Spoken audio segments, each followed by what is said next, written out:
Bonjour à toutes et à tous, ravi de vous retrouver pour une nouvelle édition du Journal de la Rédaction, ensemble en images en 8 minutes, avec d'abord vos prévisions météo et un début de semaine plutôt agréable, ensoleillé et estival, avant le retour du vent, des perturbations mardi soir et mercredi, surtout le retour de perturbations. Avant cela, on devrait profiter donc du soleil et du ciel bleu, puis des températures de saison, 24 degrés ce lundi à Lille, ainsi qu'à Saint-Omer, 23 à Calais, 22 à Boulogne, 21 à Dunkerque.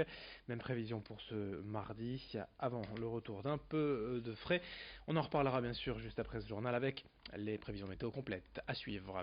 Une belle image d'abord à Saint-Omer ce dimanche, la 43e édition du cortège nautique, organisée comme toujours depuis la place de Gières jusqu'à l'Écluse par le groupement loisir du Haut-Pont. 17 backov ont défilé sur 900 mètres. Ces backov sont des barques traditionnelles du Marais Audomarois, ici décorées, fleuries et thématisées selon l'imagination des équipes et des bénévoles.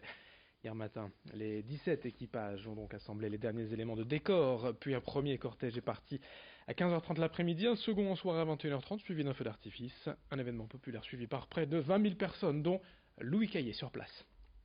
Pour sa 28e participation, va défiler le long du canal. C'est plus pour une histoire de tradition, puisqu'on est originaire de ce quartier. Et en étant tout petit, avant de faire des chars, on défilait pour d'autres chars, d'autres associations qui en concoctaient. Et là, aujourd'hui, on a pris le relais et nous, on est en train de passer la main à nos enfants pour justement perpétuer cette tradition à Saint-Omer, dans le Haut-Pont, dans notre quartier.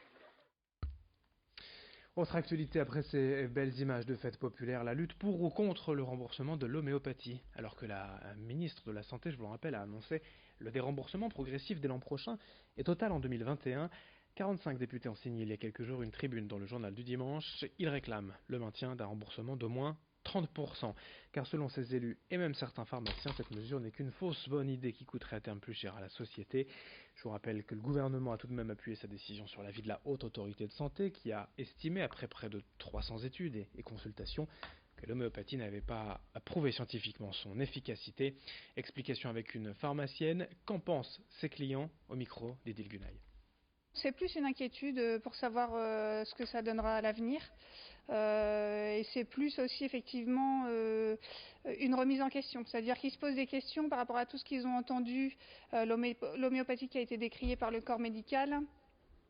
Ça les gêne beaucoup parce que pour eux ça a fonctionné et du coup ils ne comprennent pas pourquoi les médecins, puisque c'est le corps médical aussi, finalement s'opposent un petit peu à l'homéopathie et dit que c'est une médecine qui n'aboutit à rien en fait, qui ne sert à rien.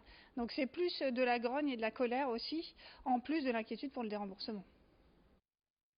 Dans la métropole lilloise, on vous parlait lors du précédent flash de quelques ajustements de la MEL pour Ilévia et inversement, Ilévia pour la MEL, compte tenu de quelques dysfonctionnements depuis la reprise du réseau il y a 6 mois. À Marc-en-Barœul, le maire, lui, ne décolère pas.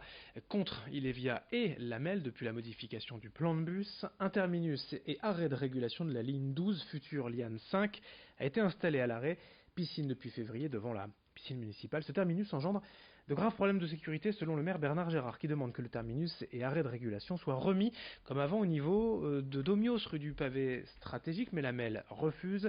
Le maire a donc pris un arrêté municipal pour interdire, au titre de ses pouvoirs de police, dès le 26 juillet la circulation des bus dans la rue. La MEL de son côté refuse de remettre cet arrêt à Domios pour des raisons financières. Bref, le conflit se poursuit. On écoute Bernard Gérard, le maire de Marc-en-Barœul, au micro de Lucille Berthe Constant. Moi, ce que j'ai demandé, c'est que dans l'attente d'une solution véritablement qui puisse convenir à tout le monde, on le remette au moins à Domios, là où il n'y a pas de problème de sécurité, pour qu'on règle les questions qui ont trait à la santé, à la sécurité des gens. Et moi, je pense que la seule chose qui doit prévaloir, c'est l'intérêt des usagers, c'est l'intérêt des Marquois, c'est le rôle d'un maire de faire cela. Et je ne suis pas dans la polémique, ça ne m'intéresse pas la polémique, moi. Ce qui m'intéresse, c'est comment on répond à une vraie notion de service public. Et puis le grand angle de la rédaction aussi, cet été, l'association Lys sans frontières s'installe tout près de la frontière belge le long de la Lys, avec notamment des bateaux innovants, des petites embarcations baptisées Néolys, et facilement dirigeables et pilotables, accessibles à tous. Idil Gunay est allée essayer en balade avec la directrice de l'association, Valérie Grimbert. Quand on se promène au bord de l'eau, comme tout est beau, quel renouveau. Paris au loin nous semble une prison. On a le cœur plein de chansons. Sur les berges de la Lys, ces drôles de bateaux ont fait leur apparition. Les bateaux Néolis 100% électriques et accessibles à tous, car ils ne requièrent aucun permis. Le Néolis, c'est un bateau un peu futuriste qui ressemble à une soucoupe volante et il a aussi la particularité d'être un bateau haut de gamme puisque c'est un bateau à propulsion électrique, donc il est 100% écolo et il ne détruit pas les berges et préserve l'environnement. Donc vous êtes en parfaite harmonie avec le milieu qui vous entoure. Vous pouvez observer l'envol du héron, frôler les canards qui se baladent tranquillement à côté de vous et passer un moment agréable en famille ou entre amis sur l'eau. Pour 30 € de l'heure, une famille de 4 personnes peut ainsi s'adonner au plaisir de la navigation. Vitesse moyenne, 7 km/h.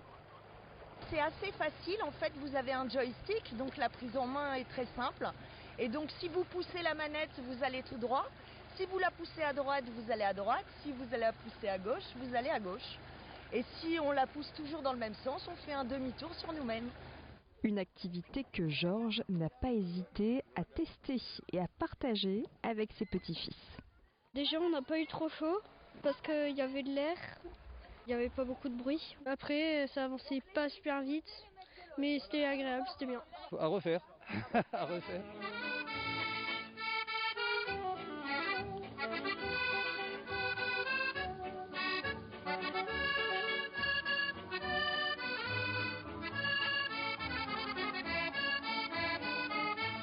Voilà pour ces bateaux Néolis le long de la Lys, près de la frontière belge.